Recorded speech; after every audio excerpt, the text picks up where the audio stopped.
ಶಿಸ್ನಾಳ ಶರೀಫ ಮನೆ ಮುಂದೆ ಕುತ್ಕೊಂಡಿದ್ದ. ಸ್ವಲ್ಪ ಕೇಳಿ, ಶಿಸ್ನಾಳ ಶರೀಫ ಮನೆ ಮುಂದೆ ಕುತ್ಕೊಂಡಿರುವಾಗ ಮಾವು ಬಂದ ಅಂತಾನೆ, ಹಿಂಗ ಜಾತ್ರೆ ಐತಪ್ಪ, ಮತ್ತ ಮಗಳನ್ನ ಕರ್ಕೊಂಡು ಹೋಗ್ತೇನೆ, ಕಳಿಸ್ಕೊಡುವ ಅಂದ. ಎಷ್ಟು ಚಂದ ನೋಡಿ, ಸಂಬಂಧಗಳು ಬಹಳ ಚಂದ ಇದು. ಇವತ್ತೆಲ್ಲ ಸಂಬಂಧಗಳು ಬಹಳ ಅಪರೂಪ ಆಗ್ಯಾವ. ಮಾವು ಬಂದಂತಂದ್ರ ಹಳೆ ಊದ್ಕೊಂಡು ಹೋಗ್ತಾನ, ಹಳೆ ಬಂದಂದ್ರ ಮಾವು ಊದ್ಕೊಂಡು ಹೋಗ್ತಾನ. ಇವತ್ತು ಹೆಂಗದ ನೋಡಿ ಕಾಲ. ಆದ್ರೆ ನಾನು ಯಾಕೆ ಹೇಳ್ತೇನಂದ್ರೆ, ಮಾವಿಗೂ ಸಾವದ, ಹಳಿಗೂ ಸಾವದ, ಮಗಳಿಗೂ ಸಾವದ, ಅತ್ತೆಗೂ ಸಾವದ. ಯಾರು ಪರ್ಮನೆಂಟ್ ಮೂರ್ತಿ ಮಾಡ್ಕೊಂಡು ಇರೋದಲ್ಲ ನಾವು ಯಾರಿಲ್ಲಿ ಅಲ್ಲ. ಚಲೋ ಇರ್ಬೇಕಂತ ದ್ವೇಷ ಸಾಧಿಸಿ ಜಗದೊಳು ಏನಿಹುದು ಅಂತ. ಎಷ್ಟು ಚಂದ ಇದ್ದೀರಿ ಅವಾಗ ಸಂಬಂಧಗಳು. ಶಿಶುನಾಳ ಶರೀಫನ ಮಾವ ಮಣಿಗೆ ಬಂದ. ಈಗಂತಾನೆ ಶರೀಫ ಊರೊಳಗ ಜಾತ್ರೆ ಅದ, ಮಗಳು ಕರ್ಕೊಂಡು ಹೋಗ್ತೀನಿ ಅಂದ. ಎಷ್ಟು ಚಂದ ರೀ. ನಮಸ್ಕಾರ ಮಾಡಿ ಅಂತಾನ, ಮನ್ಯಾಗ ನಿಮ್ ಮಗಳದಳ ಕರ್ಕೊಂಡು ಹೋಗು ಅಂದ. ಬಂದ್ರ ಕರ್ಕೊಂಡು ಹೋಗಂದ. ನಿಮ್ಮ ಅಂತಾರ ಅಂತೀವನು, ಅತ್ತಿ ಬುಡಸರು ಸಿಗುವಲ್ರು, ಮೆಣಸಿನಕಾಯಿ ಬುಡಸರು ಸಿಗುವಲ್ರು, ಈದ್ ನೋಡ ಕಲೆ ಬಿದ್ಬಿಟ್ಟು ಕರ್ಕೊಂಡು ಹೋಗಕ್ ಮಾವ ಅಂತೀವಿ ನಾವು. ನಮ್ದು ಹಿಂಗಿರ್ತದ ಅಲ್ಲ, ಅಲ್ಲಿ ಹಂಗಿರ್ಲಿಲ್ಲ. ನಿನ್ನ ಮಗಳು ಬಂದರೆ ಕರ್ಕೊಂಡು ಹೋಗು ಅನ್ನುವಾಗ ಮನ್ಯಾಕ ಹೋಗಿ ಅಂತಾನೆ. ಫಾತಿಮಾ, ನಿಮ್ಮಪ್ಪ ಬಂದಾನ, ಕರೆಯಕತ್ತಾನ, ಹೋಗು ಅಂದ.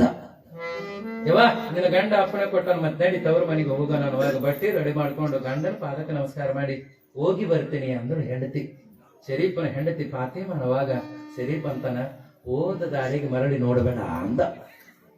ಓದ ದಾರಿಗೆ ಮರಳಿ ನೋಡಬೇಡ ಅಂದ. ಈ ಮಾತಿನ ಅರ್ಥ ಆಯಿತು. ಆ ಹೆಣ್ಮಗಳ ಕಣ್ಣೀರು ಹಾಕುತ್ತಾ ಹೋದು. 1 ದಿನ ಆಯ್ತು, 2 ದಿನ ಆಯ್ತು, 3ನೇ ದಿನಕ್ಕ ಶರೀಫನ ಹೆಂಡತಿ ತೀರ್ಕೊಂಡ್ಲು. ಹೆಂಡತಿ ತೀರ್ಕೊಂಡ ಕೂಡಲೇ ಊರಾಗಿದ್ದವರು ಬಂದು ಹೇಳಕ್ ಹಾಕಿದ್ರು, ಶರೀಫಾ ನಿನ್ ಹೆಂಡತಿ ತೀರ್ಕೊಂಡಾಳ, ಬಾ ಅನ್ನುವಾಗ ಪುಣ್ಯಾತ್ಮ ಪದ ಕಟ್ಟಿ ಹಾಡಿದನಂತ, ಮೋಹಾದ ಹೆಂಡತಿ ತೀರಿದ ಬಳಿಕ ಮಾವನ ಮನೆಯ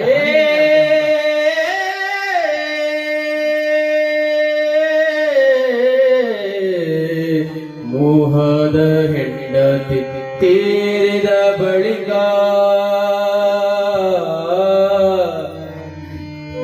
ಮಾವನ ಮನೆಯ ಗಿನ್ಯಾಕು. ಮೋಹದ ಹೆಂಡತಿ ತೀರಿದ ಬಳಿಕ ಮಾವನ ಮನೆಯ ಗಿನ್ಯಾಕು. ಮಾವನ ಮನೆಯ ಗಿನ್ಯಾಕು. ಮೋಹದ ಹೆಂಡತಿ ತೀರಿದ ಬಳಿಕ ಮಾವನ ಮನೆಯ ಗಿನ್ಯಾಕು. ಸಾವುನುವಿಗೆ ಸಾರುವ ಬೀಗನ, ಸಾವುನುವಿಗೆ ಸಾರುವ ಬೀಗನ ಮಾತಿನ ನನಗ್ಯಾಕು. ಮಾತಿನ ನನಗ್ಯಾಕು. ಮೋಹದ ಹೆಂಡತಿ ತೀರಿದ ಬಳಿಕ ಮಾವನ ಮನೆಯ ಗಿನ್ಯಾಕು.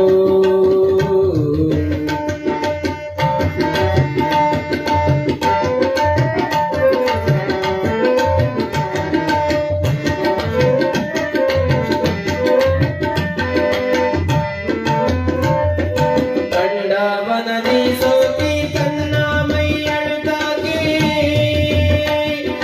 ಬಂಡೆದ್ದು ಹೋಗುವುದು ಭಯವ್ಯಾಕು.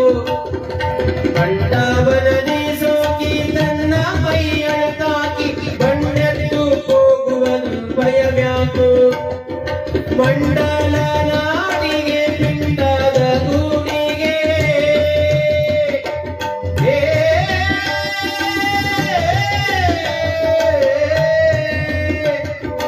ಮಂಡಲ ನಾಡಿಗೆ ಪಿಂಡದ ಗೂಡಿಗೆ. ಮಂಡಲ ನಾಡಿಗೆ ಪಿಂಡದ ಗೂಡಿಗೆ ಚಂಡೀಗರಲ್ಲಿ ಬಂದು ಚರಿಸೋಯಾಕು. ಮೋಹದ ಹೆಂಡತಿ ತೀರಿದ ಬಳಿಕ